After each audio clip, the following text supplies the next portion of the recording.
So welcome back. Today we are going to be working on an exercise to work on our lower tummy muscles again. So we're working on our core muscles. Those are the deeper muscles that control our position. Now, Pilates is definitely not all about the core. It's really important to be strong all over our body. I know we always think about Pilates and the core muscles, but that is just part of it. But it is an important part of it. So that's what we're going to be doing today. So, as usual, you're going to need something to have a lie down on and something to support your head. So let's come down onto our side and then over onto the back. And then I want you to find that neutral position. So we're going to rock the pelvis, find that position where we're not arching the back, we're not pushing into the mat. We're going to relax the ribs down as we breathe out, collarbones wide. Neck nice and lengthened and supported with the blocks and arms by the side. So this time we're going to do something called our scissors. So what we want to watch is that we're not rocking the pelvis backwards and forwards. So we're going to think about level pelvis here, and then I want you to think about two little springs. So one attaches either side to either bottom of either rib, okay, and the other attaches to the top of the pelvis. So it goes from here to here. And what I want you to think about is just gently drawing the ribs towards the pelvis, just a little bit without sort of pushing down. There shouldn't be any tension, you're not holding your breath, you're breathing nice and gently. But you want to keep that tension the same. So you're not letting the springs spread out as you do the exercise, and you're not bringing the springs together as you do the exercise. All will become clear in a second. Now again, if you want your hands on your tummy, you can, or you can have them by the side. I'll put mine by the side so you can see. Take a breath in to prepare. As we breathe out, you're going to slide the heel towards the bottom and you're going to lift the leg into what we call our tabletop position. We're going to hold it for a breath in, and then we're going to breathe out and we're going to lower the leg down. So the movement's actually coming from the hip joint. So same leg again, we slide, we lift into tabletop, knee is over the hip and our leg is sort of parallel with the floor, and we lower down, but nothing is moving here.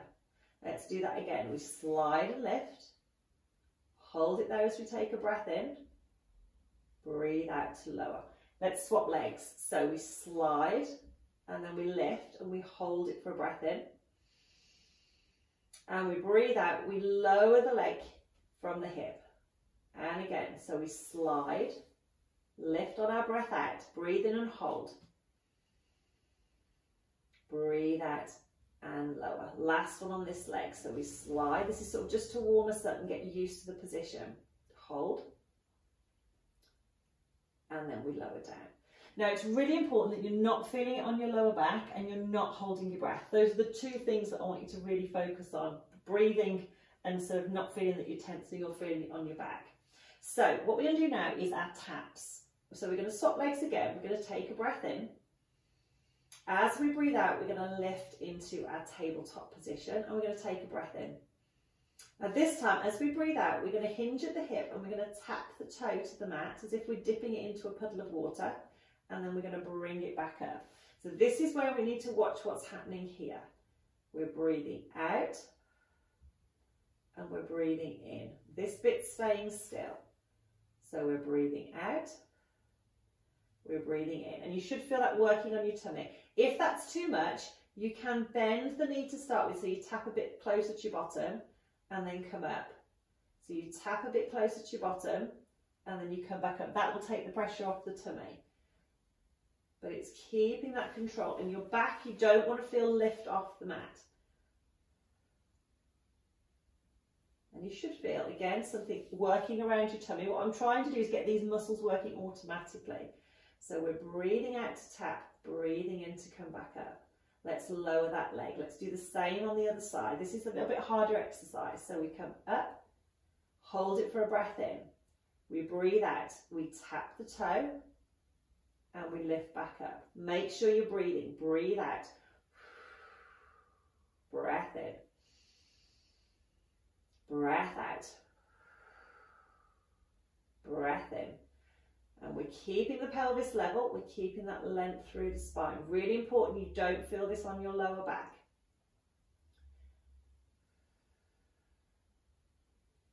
Perfect. Perfect. Okay, let's do one more tap. And then we come up. And then we lower the leg. Let's take the legs out straight. Let's take the arms over the head. A few breaths in and out.